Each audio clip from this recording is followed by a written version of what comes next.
So today, in addition to the cabin filter, I'm going to switch out the air filter also. I'm using a 10 mil socket, a little bit of an extension to come up above everything. There are 1, 2, 3, 4, I think, bolts to loosen up to get the cover off. Now, it is a fairly tight fit getting the cover off. It is the 4 bolts, like I said.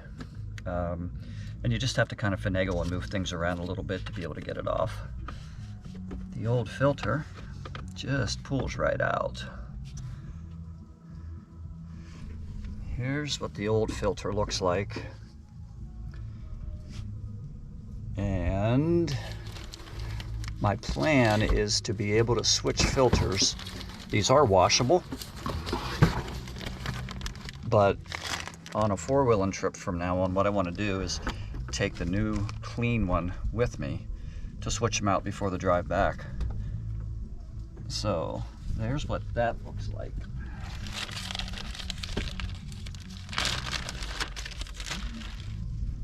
And then the new one,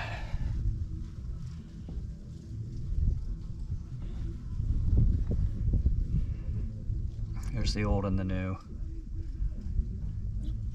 Not sure if you can see them, so I'm going to get another shot. See the difference. Again, these are washable, and I intend to just swap these back and forth each time. This one's been on for less than a year, but I do live on dirt, gravel, and do a lot of 4-wheeling in dusty areas. We just got back from Moab, so that's why this one is so bad. And the new one drops in extremely easily. You just have to put the cover back on, 4 bolts, and we're done.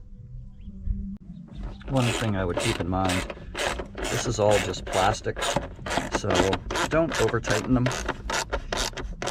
You're going through plastic, so you don't want to strip anything out. I'm not normally a sticker guy, but I figured under the hood, no one's going to see it. And if I ever forget, which I doubt I will, where I got my reusable dry filters, I'll be able to look them up. I've got them on the computer though. Keeping the empty box as well and storing the other one in after I clean it. All right, thanks for watching, guys.